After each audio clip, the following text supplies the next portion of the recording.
Just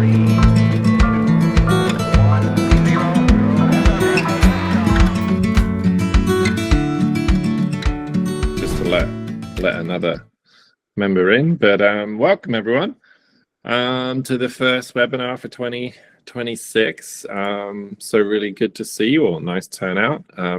Wasn't quite sure how many people were going to show up for January, with it being kind of, for us in the Northern Hemisphere, like thick into winter and coming back from holidays, but it's great to see everyone here. So that's fantastic. So let's jump in. Today's topic is about advanced video analysis and remote coaching with a little look at the Sportsense app. So we have Ross Dunlop here today. If you've been on a course with Ross, you'll know Ross, but he's been a big part of the family here for a long time, helping us run GSMBC courses and create the content, and he's also a partner in the Sportsense app as well. So we're really lucky to have Ross on board, and Ross will be doing kind of the bulk of the webinar today. But like I said, I'm going to get the ball rolling, and then usual deal, we'll try and stick to about an hour. We'll have a few questions throughout. If you like something, if you don't like something, please use the emojis, just so that we get that feedback through the webinar. That really helps us. Or likewise, you can use the comments as well, and we'll kind of check those through the webinar, and we can have a bit of a Q&A and open sort of questions at the end. So same, just different topic for today. So let's jump in. Like I said, goal for today is kind of that advanced video analysis, and really the topic is how to use video analysis to elevate our game during both kind of in-person coaching and remote coaching sessions. Obviously, in today's world, we're getting better tools, AI, phones, computers. It's all kind of just evolving every single month, it seems like. Definitely from a business perspective, running a business in 2026, it seems like years ahead of running a business from 2024, even just in sort of a year and a half. So it's really exciting times. And so that's kind of why we wanted to put this webinar together, is essentially how is this technology creeping into coaching and essentially helping us do our job out on the trails, and maybe even create new opportunities for doing our job through different platforms such as remote coaching or online coaching. So it's kind of one of those things with technology. I think you need to stay ahead of the game, and we're a big fan of that. It's similar to bikes. We want to stay up to date with bikes and suspension and geometry and tires and all that kind of stuff. And that's one of my things that I love about this sport, is all the technology side.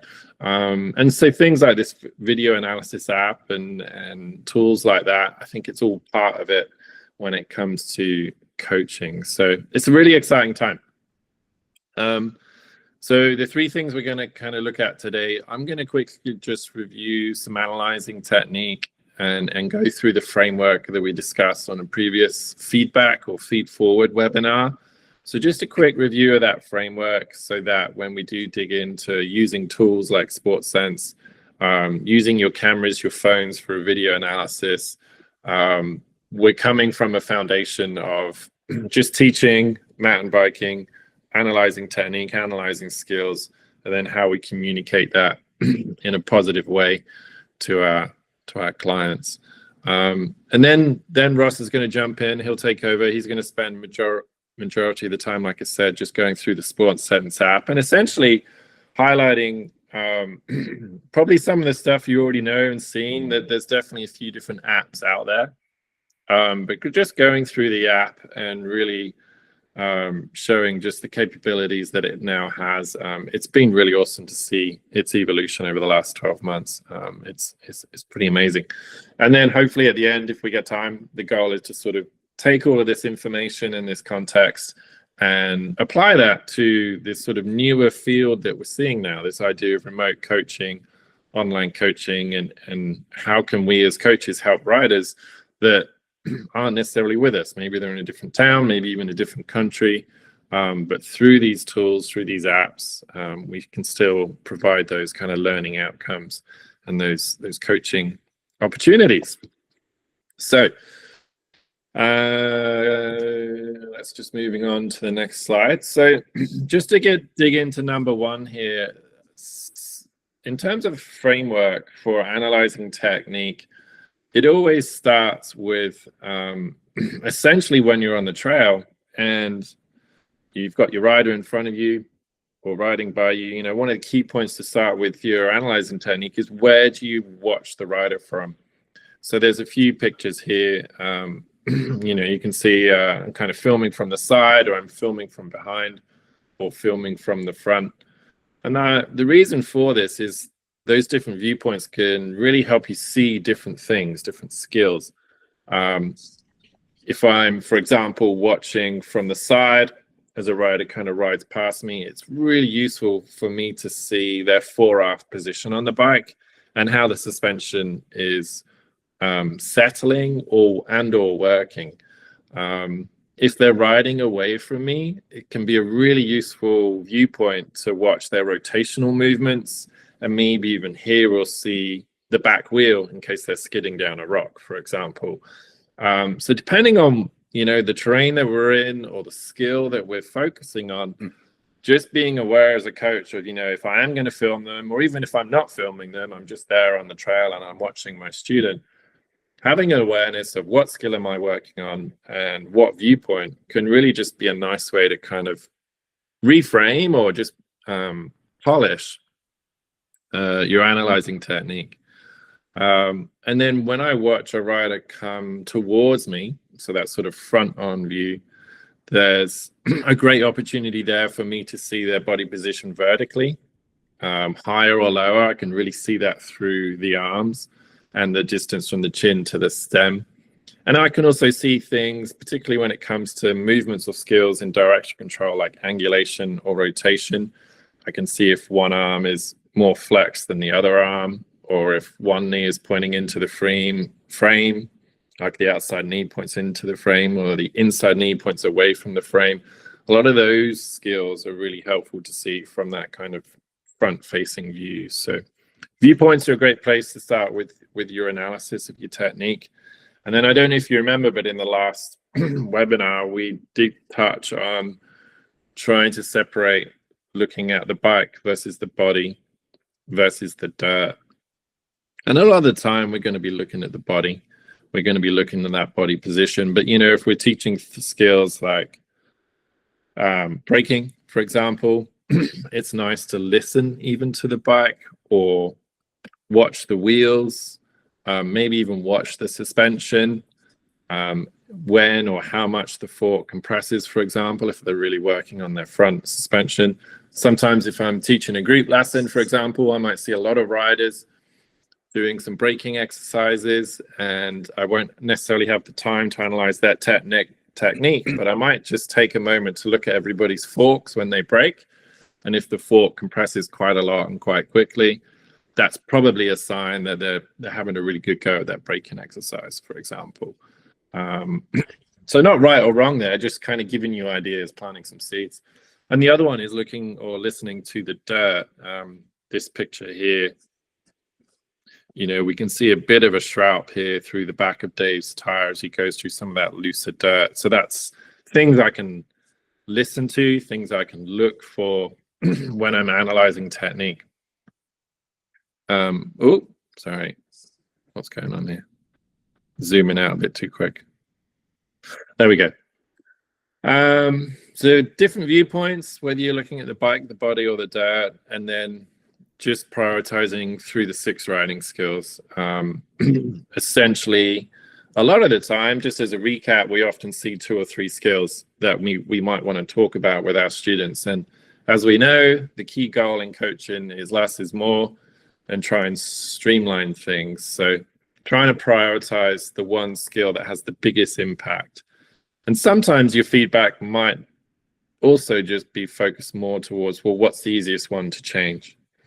It might have a small impact, but it's very easy to change. So I might just start with that one and then move on to another skill in the next trial. So Generally speaking, I would say, 8 times out of 10, a lot of it's going to boil back to those foundational skills, their position on the bike, the stability that they have over the bike, and then their range of movement, their balancing. A lot of the time it's going to boil back to that. And that's a kind of a nice segue into cause and effect.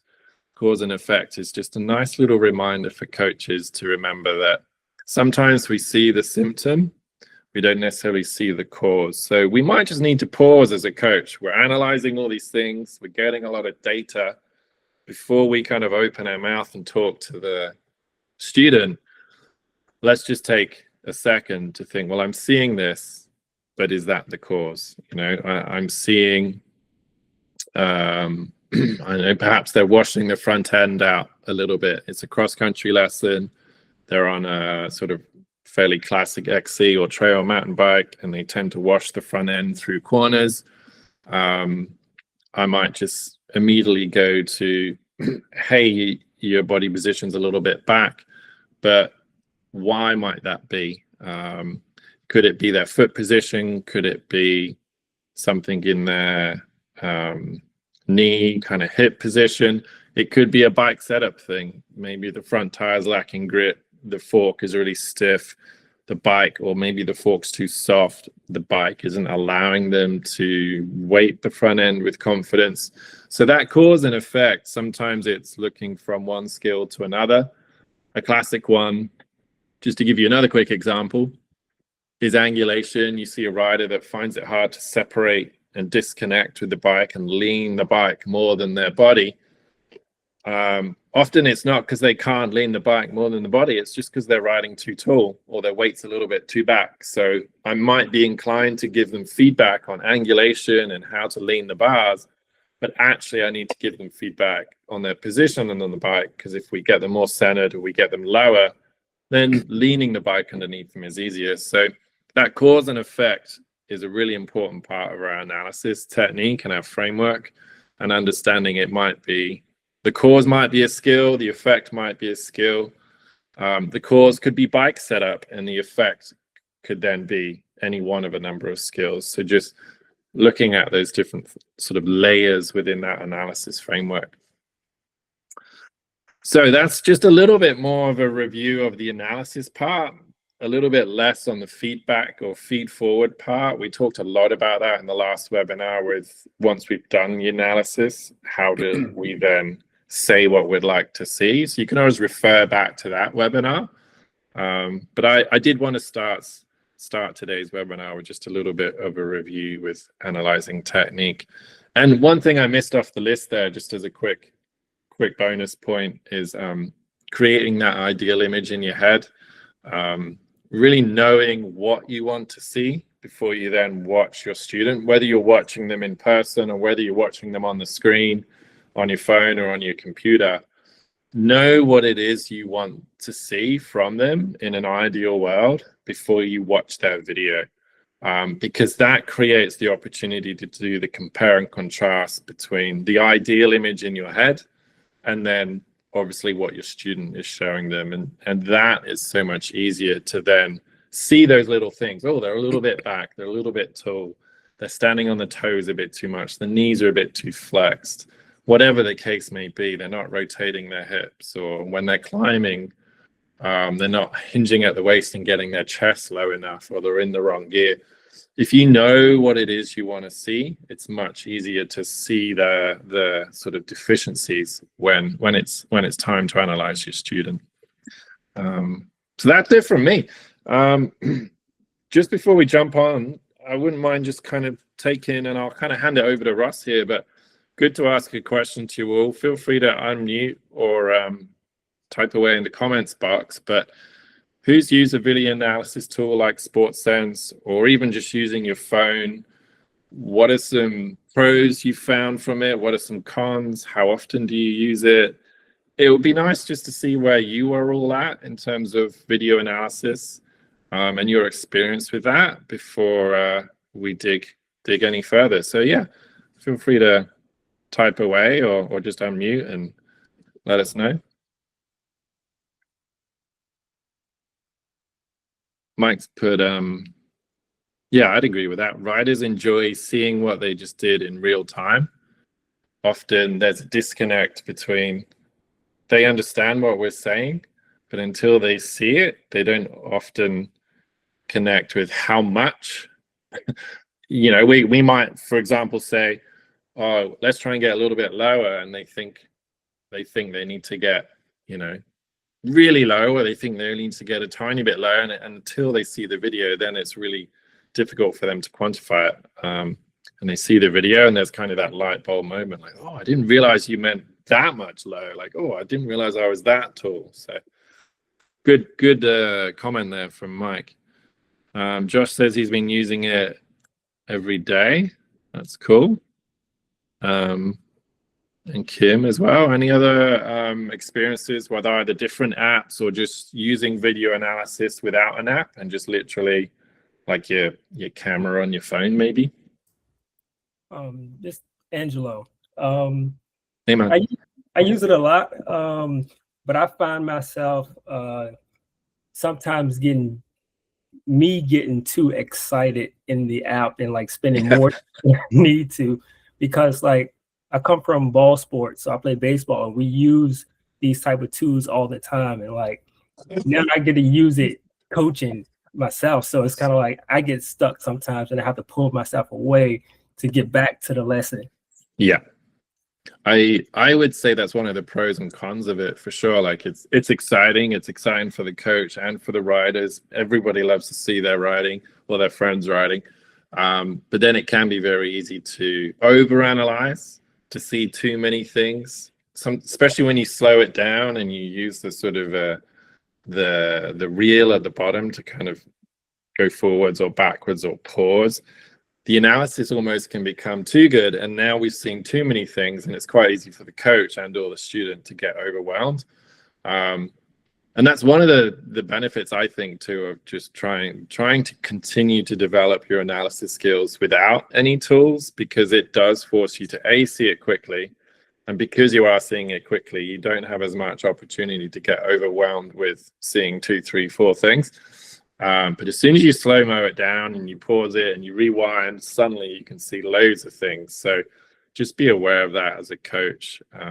It's a tool, and like any tool, it has pros and cons, and there's certain scenarios where the tool is really good, and there's other scenarios where the tool maybe isn't the best option. I use something similar, Coach's Eye. Yeah, so Georgian's saying he's been using Coach's Eye. I used that in the past. Matt's saying he's only used the phone's default camera app. A challenge I run into is how much time I have to show each rider in the group their video while also keeping the group moving. That's a great one.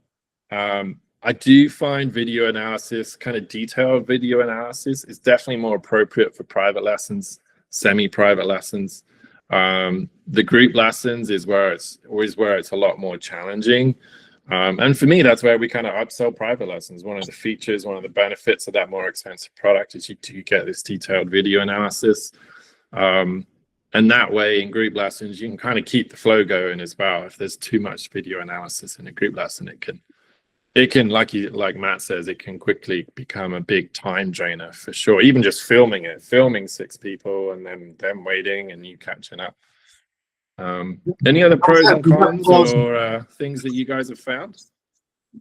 Paul was just going to say that I found that it really takes some practice to get the workflow to be really seamless, so that it just kind of like, integrates into a lesson, whether it's a private lesson or a group lesson, and just like feels like a natural part of it and doesn't feel clunky or you're wasting time or people are twiddling your thumbs while you're like trying to.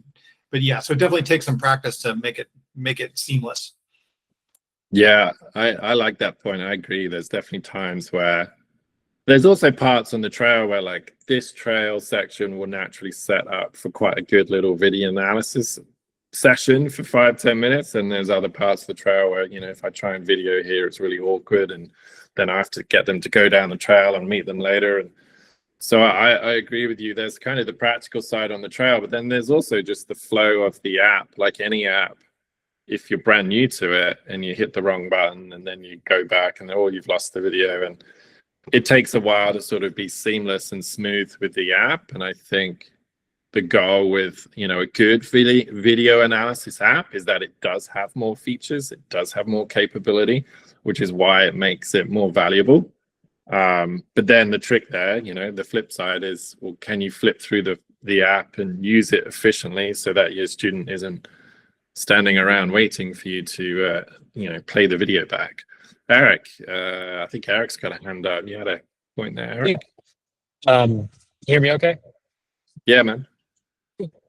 Yeah, I use video pretty often, and one thing I've found helpful too is to take a video and then just watch it with the student first, and be like, let's just watch it once, and then we'll like dig in and figure out what jumps. I found that's really good for figuring out what people pick out themselves, rather than just like, oh, let me feed you what I think's going on. Like, I'm pretty surprised at what people pick up on just seeing themselves and like really looking at it for a minute. I like that. Yeah, and that's a nice way to like we mentioned earlier, like in a way you're forcing the process to not be overwhelmed and not to overanalyze too much too soon. Great point. Cool. It's good. Just like I said, we just wanted to check in with your experience, your feedback, pros and cons with using video analysis tools. So that's great to hear. And I'll kind of, at this point, I'll just pass it over to Russ, and he can dig into a little bit more of the details and take it from there. Sweet. Awesome. Thank you, Paul. I appreciate the time. So to piggyback on what Paul's just been saying there, everyone can hear me, right? I absolutely agree. I think there's quite a balance to be struck in terms of using video in person and then using it either post session. And so that's kind of what we, one of the main reasons that we focused on with Sportsense is actually to not necessarily focus on the in-person stuff. It's more that having the tools to be able to give a good session wrap up, or potentially like a post session feedback loop. Often in lessons, we might just give a verbal feedback, and then sometimes the student might go away and then just kind of like feel good about that. But then if you have more of a video analysis approach to providing them with a, hey, this is what we did, this is what you did well, go away, practice, here's a couple of example videos of the ideal that we're looking for, this is what we're shooting for. So in a minute, I'm going to walk you through how that can be done. But first, I think what I'll do is I'll just kind of walk you through how I like to use the tools for in-person coaching. And in a nutshell, I try not to use too many of the tools. I rely on just the video with controlling the speed, and I use the fact that I can actually point at things with my finger, and I don't need to use any of the kind of drawing tools. The drawing tools are primarily there for more of a remote or post-session feedback enhancement. So I'm going to try and share my screen here. I think I should be able to do that, Paul.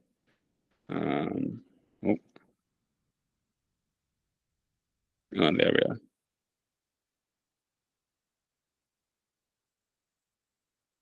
Should be sharing my screen. Can anyone see that? Yeah. Cool. So what I'm going to do is I'm going to go in the app here. So right here's a library of all the videos I have in app. So I'll open up the analyzer right here, and might as well go with a real high level straight off the bat.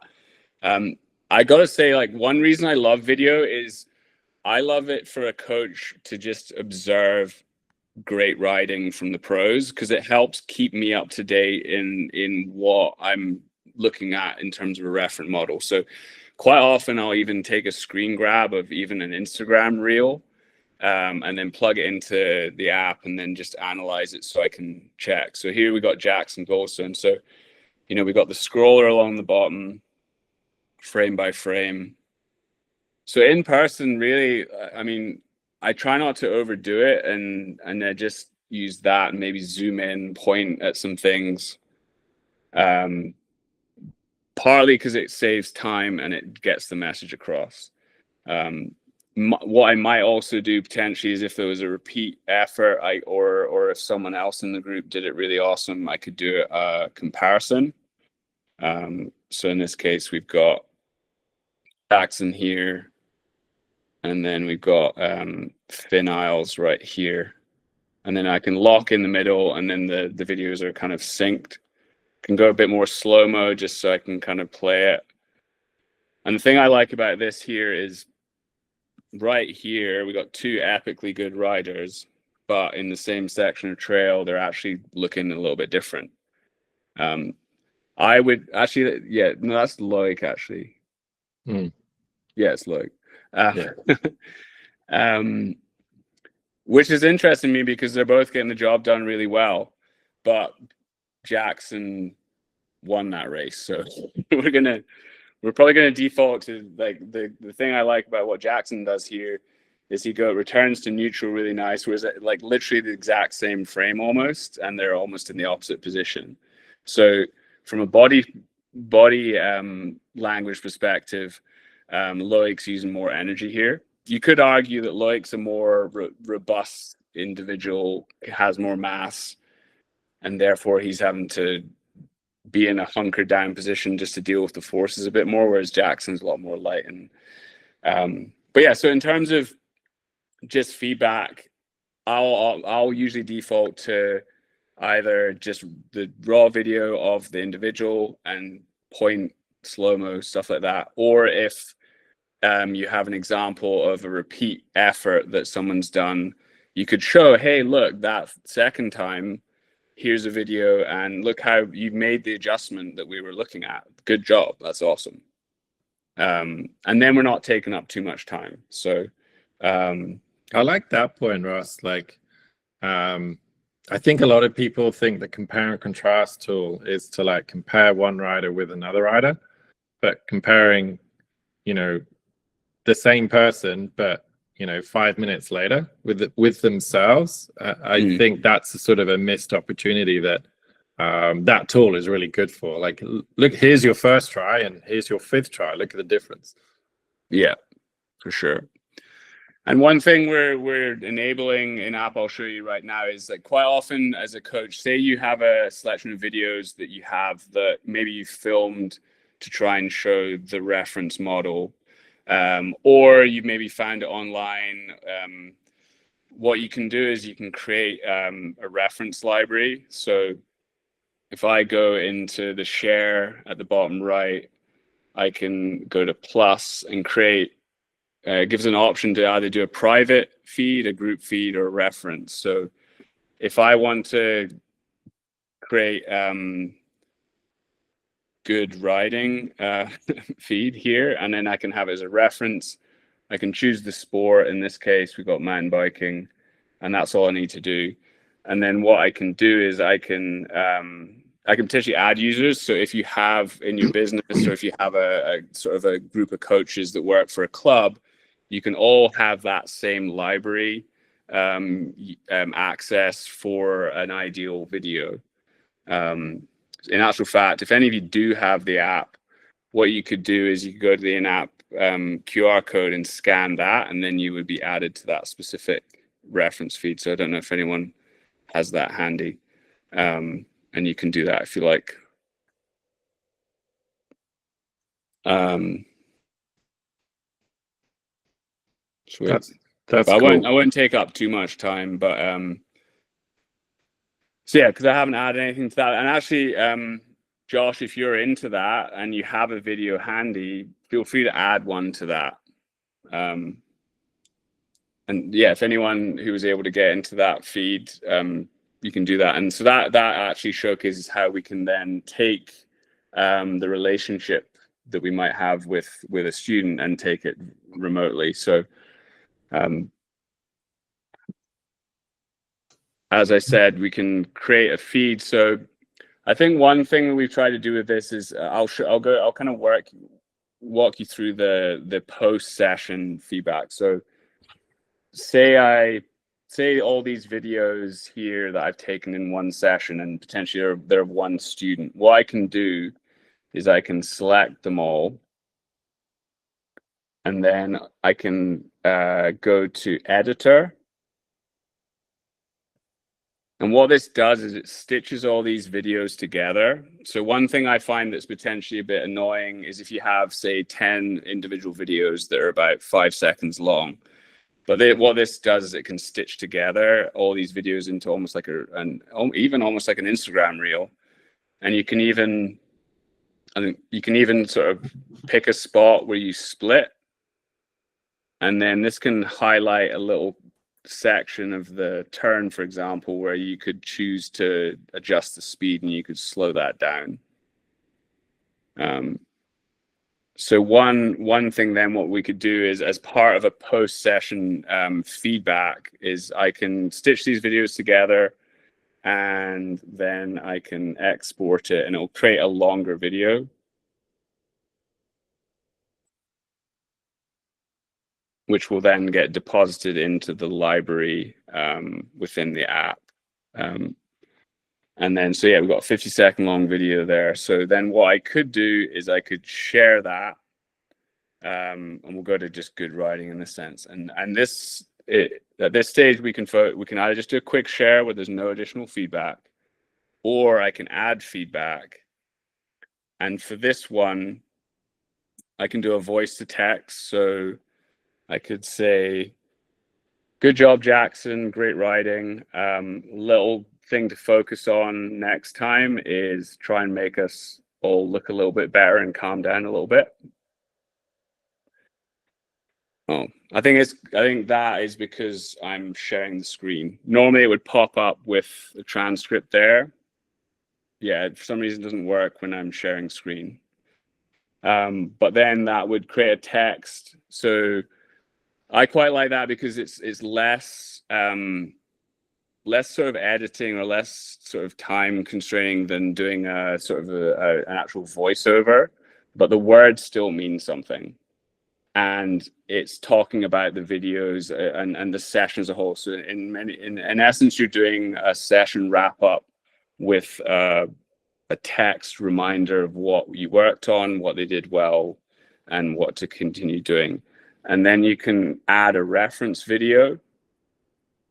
And in this sense, we got the GSMBC skills library. So I might pick a video here of Paul doing a jump, and then I can insert that reference. And that's something that they can refer to practice, to try and copy, which is a huge thing. I think for me personally, I've always been really into watching videos. You know, I grew up in Scotland snowboarding and didn't have anyone to watch. So how did I get my way of getting better? I watched movies. So I'm a big believer in, if you watch high level riding and good examples of riding, you're feeding your brain with that fuel to become better. And therefore we can help people do this, because I think maybe some of you can comment in the chat, but I think often I will ask people that I teach, who is your favorite rider, or do you follow mountain biking, whether it be on Pink Bike, videos, whatever. And I would say that probably 80% of people I ask say, no, I don't, or maybe I've watched a dodgy instructional video online or something. And I think that's part of the reason why they're maybe not as good as they could be, because they're not consuming mountain biking. They're not feeding their brain with quality mountain bike riding. So especially people who are in that intermediate bracket. I think for those of us who are super passionate about it, we live and breathe mountain biking, and I think that helps us become better as riders. So in a way, what we're trying to do here is have this as be an easy tool to add on to some of that video that you've collected of them in an in-person session, and give them a really thorough, awesome wrap up at the end of your session.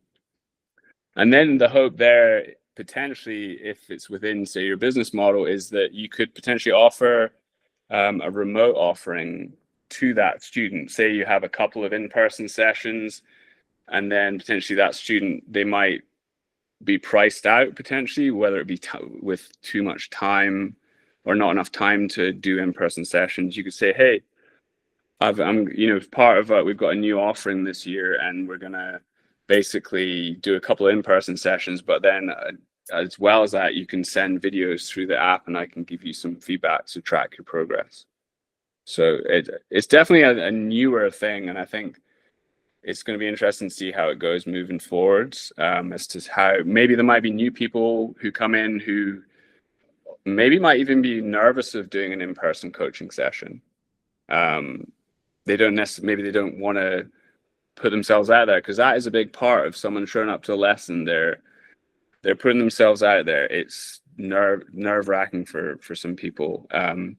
Maybe we might get more people who be like, oh, it feels a little safer for me to send a video to Josh, and get feedback. And then in that feedback, they might go, I like the way Josh works.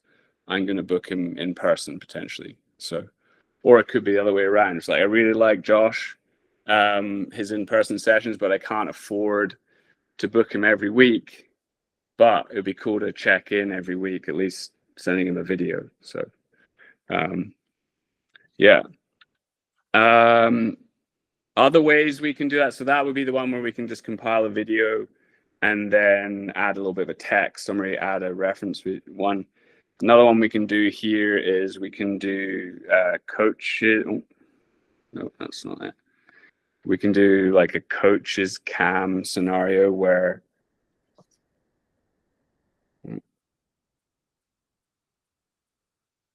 so yeah, we got a rider here. What we might do is let's have a little look. So in this scenario, what I might do is just do a screen record. I don't know if this will work actually. Actually, probably doesn't work, but oh no, it's not worked. It's jumped me off. Yeah, apparently it doesn't do share screen and screen record, but you can do a screen recording.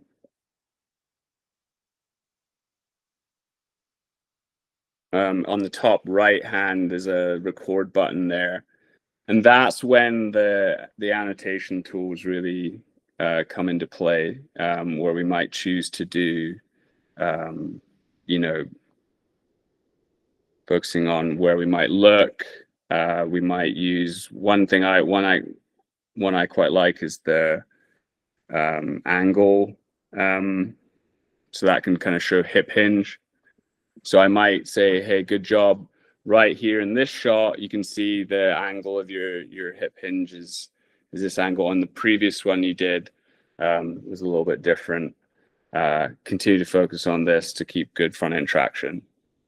You might say something like that.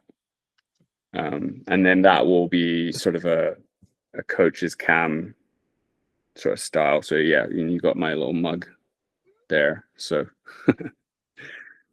I really like that one, Ross. Like, and from my experience using that, like it takes a little bit, to Josh's point, takes a little bit of practice to do those videos sort of seamlessly and quickly. But once you've done it 2 or 3 times and you're doing that screen record and then obviously talking over it and then adding any diagrams or lines or angles that you want, it's such a powerful tool, especially for the really kind of well, you've got those cognitive learners that love the details, but sometimes you have those kind of physical learners, the doers that just want to ride, and this stuff in a way is like, A, they can see it, but B, it almost forces them to sort of slow down and look at some of the details.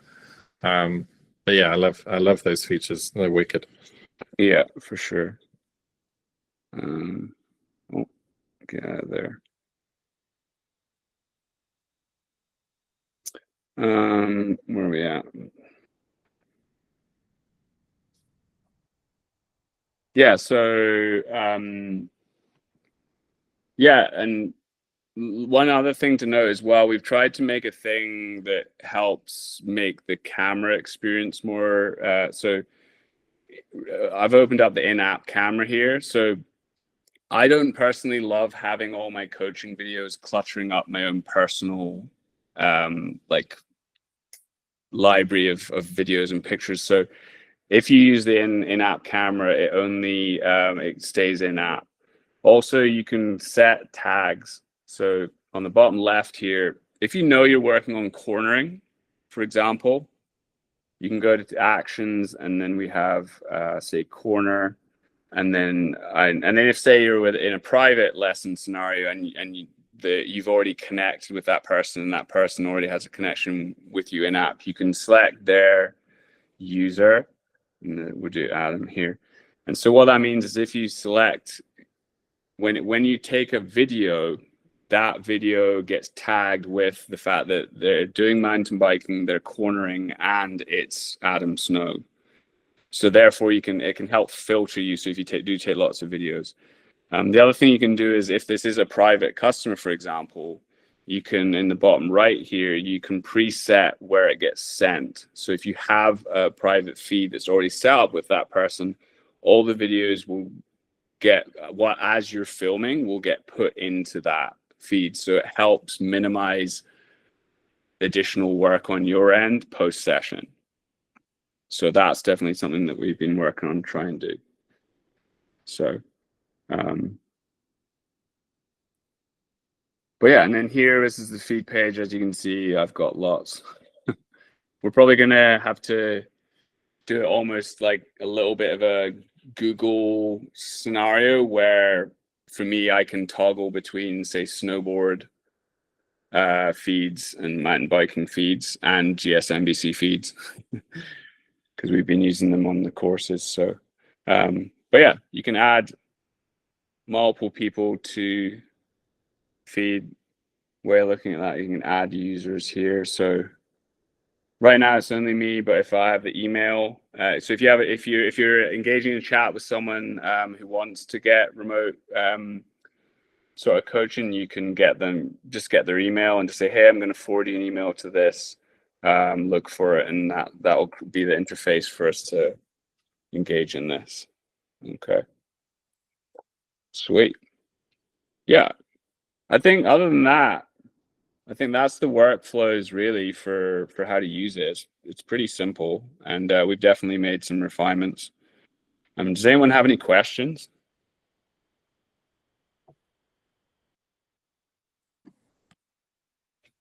All good. Yeah, one thing I think that's worth kind of highlighting or reiterating is sort of the difference between having an app like this or just using the camera on your phone. And from doing video analysis for probably, I don't know, 10 plus years now on iPhones and iPads and even handycams back in the day. And one of the biggest things is organizing all that content and all those video clips. And one thing I like about having the camera in the app is it does keep all the footage in the app and not necessarily in your photos on your phone or your iPad.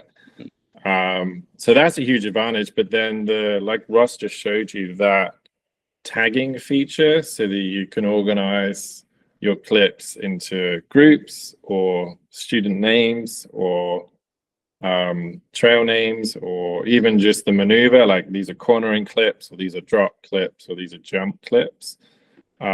Those tools, I think, really help you organize that video library, which if you're a private coach just keeps you more efficient, but especially if you're working for a business or you run a business, the way that can sort of bleed into your business and create opportunities for better coaching programs, better coach parent athlete relationships, better remote relationships, it's huge. Like, for example, you can compile these feeds pre-programs. If you've got a kids program and there's 10 groups, you can create a feed for each of the groups. You can have parents and the kids all into the feed, and then we don't need to be sending YouTube videos or edits or clips or Google Drives for all of this content. It's automatically set up in the app, and now the parents and the kids they check the app whenever they want, and all the videos from that week are in there. And it would be the same for adult programs or any kind of group program or private coaching scenarios. So it's beyond, it's a lot more than just the video analysis tools, like the angle, the slow-mo, even the split screen. And there's some cool stuff in there. You see the stopwatch there. You can even highlight the stopwatch and time people through sections, which is a bit more performance based, a bit less recreational. Yeah. So beyond those amazing analysis tools, one of my favorite ones is the biomechanical outline. It's fantastic for just organizing your content and then sharing that content, which is what your phone, if you just have your phone and your camera, it doesn't have any of that. So yeah, this one I'm playing with right now, this is actually what World Cup teams use to figure out what lines are fastest. So yeah, it's got that timer on the bottom. who do you think wins? I don't know. Yeah. So Jackson was a tiny bit faster on that yeah one. So it's some really high, and that's the thing I like about the app. You could be as high level as you like, and that's the con, is if you're not coaching at that level or you don't have students at that level, you can quickly go down this rabbit hole of like, oh, too much information, too many features. So like any tool, start in layers, start with the simple stuff. Like Ross said, just use it and pointing at it with your finger is perfect. Like that's fine for a lot of riders. That's probably all they need. So just be aware of that trap of getting too deep too early.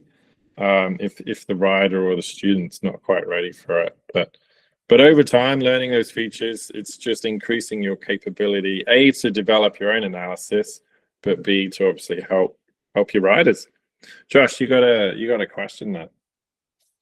Oh yeah, I guess maybe another way that we're using it with my company is as a professional development tool for coaches. So we'll have like a share feed that's one of those reference folders that all my coaches are part of, and then so any one of us, like I challenge them every time they teach a lesson to put a video from their lesson into that folder, and then kind of give us a little bit of the setup of like here's what we were covering during that lesson, and then tell the coaches, like prompt them to like, what's the feedback here? Like, what are you seeing that you would give feedback? So it's kind of like we're putting them into a scenario where they're like they're just getting more repetition of watching riders and providing feedback, and so I can, as a owner of the company, I can really accelerate their ability beyond just their own repetition of coaching, and I can build on the repetition that everyone is coaching, and they learn from it as well. So that's one way that I think has been really valuable for us as a company. Awesome. Yeah, I think as well, like it's so much of it is using it to develop your eye for detail, but also I use it a lot. Like a lot of this stuff happens in the blink of an eye, and yeah, I can see it like often in real time, but sometimes maybe not. So if I film it, I know I'm guaranteed that I can get to it, and I'm being really accurate. Like in the past, like when I've worked with athletes in snowboarding, quite often they'll say, oh, did you see anything? And if I wasn't videoing it and I didn't get it on the naked eye, I'm not just gonna pull some random generic bit of feedback out. I'll be honest and say, hey, I didn't get it. And I say this to students the whole time. Say you have a group scenario, maybe you might be giving some feedback to someone, and then you miss someone coming through a corner, and then they come in and they say, hey, do you have any feedback? And I'll be like, hey, you know what? Go back up again. I was giving some feedback to someone else. I'm going to dedicate this lap to specifically you, because I don't want to make any assumptions. I love that. I think that's a good reminder. I see that on courses a lot, even when coaches are practice teaching, and especially at the level 2, 3, especially the level 4 phase, we are encouraging coaches to, use these kind of tools, right? Teach how you would teach a real lesson. And commonly, a couple of things I see is they try and film every rider every time. And I think it was Matt's point earlier, that's partly why people run out of time, is they feel like they need to film all 6 riders every single time they pull the camera out, but maybe just pick 2. And then the next session or the next corner you stop at, and then film 2 other riders. Not every rider needs to get video analysis every time.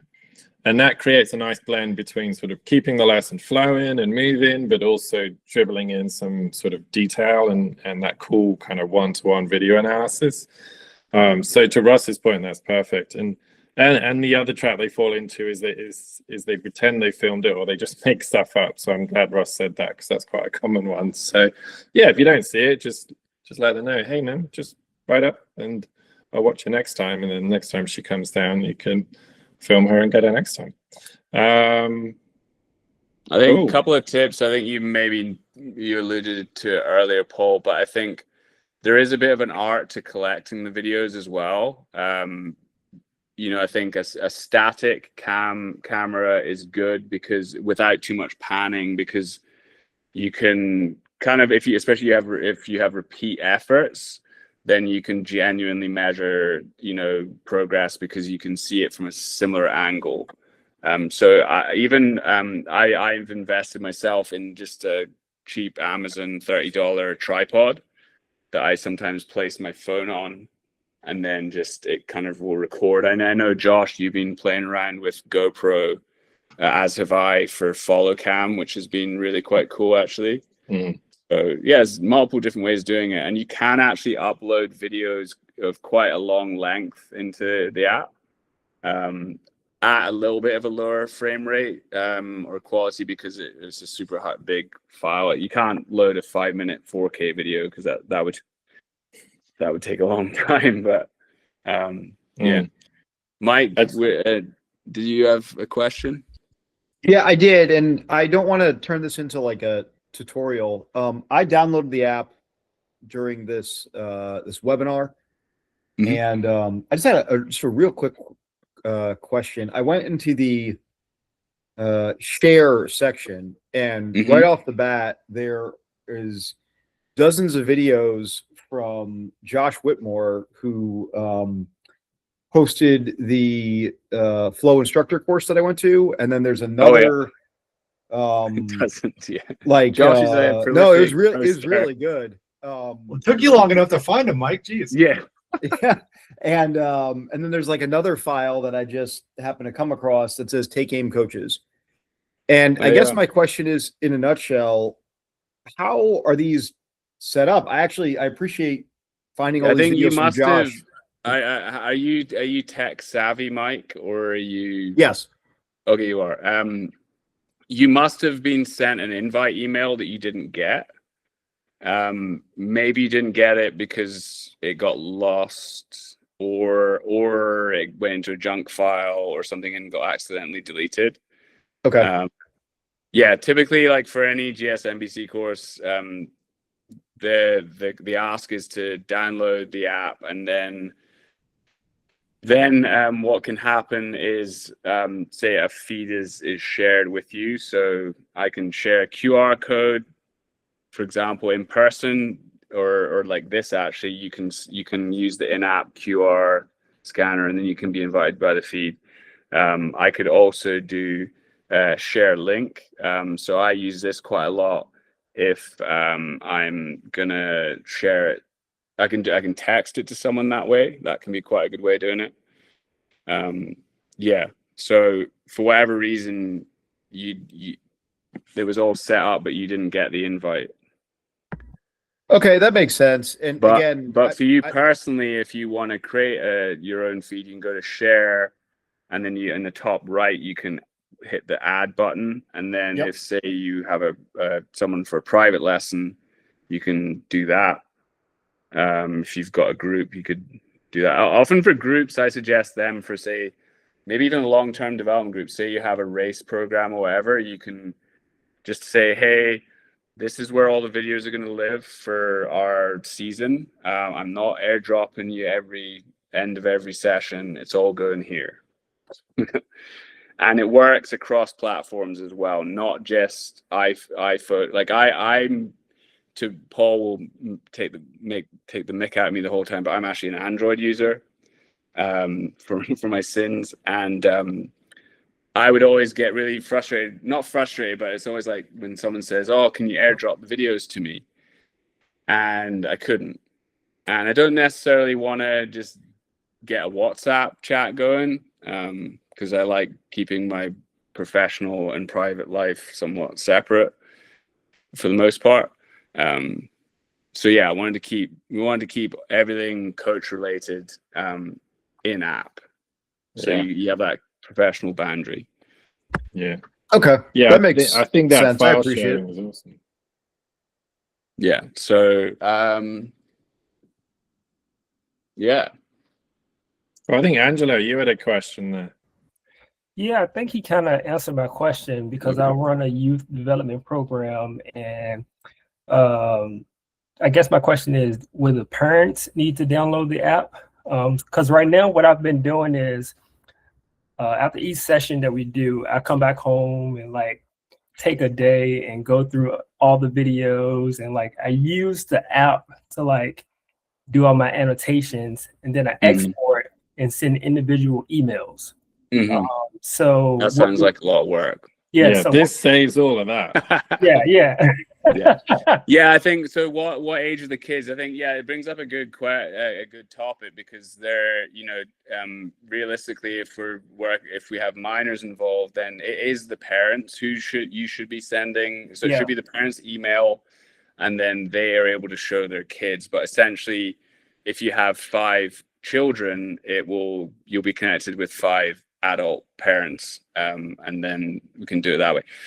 But this can all kind of serve as almost like their progress report card, if you like, because you could do all that but just keep it in app and say, hey, just check, just invite them to it. And the other thing to consider here is anyone receiving any content and who isn't kind of using all the advanced tools, the app is free. Gotcha. For just the analyzer, it's $6 US a month, and then for the Pro Unlimited, I think it's $20 per month. And then there's like bulk discounts, annual discounts. So yeah, that's a really good parent. That's a really good point. So for all those parents and kids that just want to like get their videos, they don't have to pay for the app, I think, if I'm right on that. And so really for coaches that are using it and then sending it, especially for business owners, you just got those different tiers to suit who you are. Are you a client, a parent, a new individual coach, or are you an experienced coach with a bunch of coaches that work for you? That's something I like about it. It has those different tiers, which is awesome. Cool. So that's kind of bringing us up roughly to the end. Ross, if I can just share, if you can stop sharing your screen, then I'll just share mine. Sweet.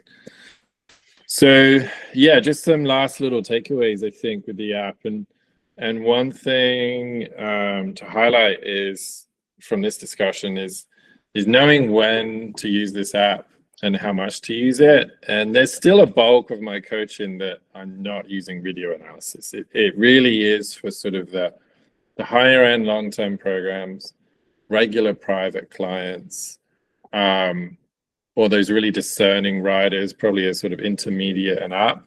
It's pretty rare on your common kind of beginner and novice, low intermediate group lessons. If I am using video analysis, sometimes I even literally just use the phone. I show them the video.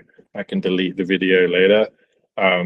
So just knowing kind of what program, what student it's suitable for, because one of the things we want to do with any tool is use it to help us, not to hinder us. And if we use it too much of the time, or we use it when a rider's not ready for it, it can just kind of put honey in the cogs and actually make things a little worse. So depending on the level of level of rider that you're coaching, and how well you know them, how well prepped they are to receive all that detailed information, those are some decisions you've got to be thinking about when you're using the app. So just like regular coaching, keep it simple, less is more.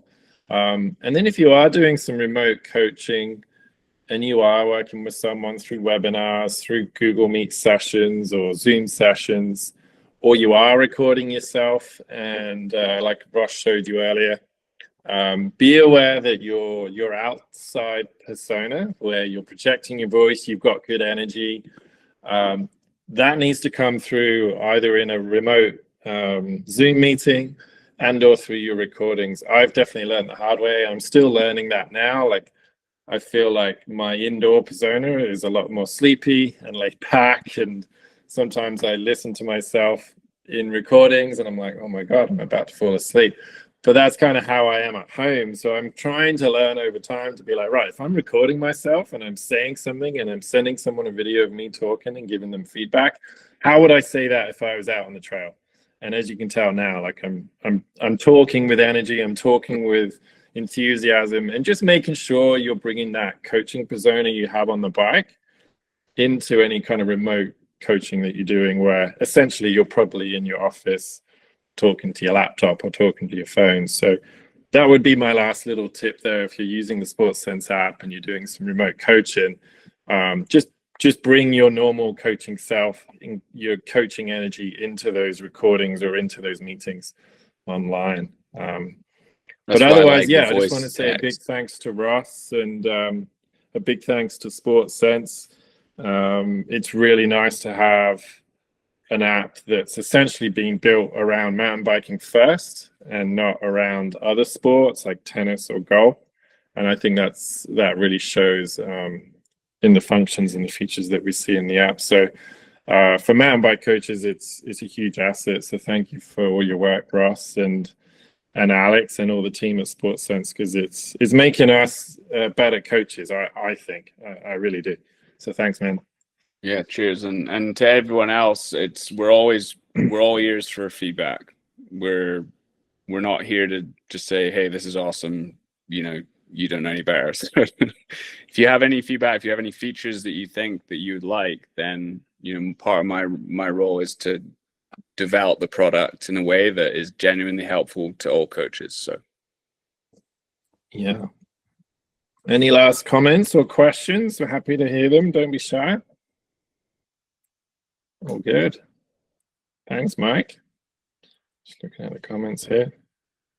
Thanks, Kim. Sweet. So we'll leave it there, team. Me and Ross will hang on for a couple of minutes if any of you want to hang out and ask questions, but or have any other specific thoughts with the app. But otherwise, thanks for a great webinar, team, and we'll see you on the next one. Cheers.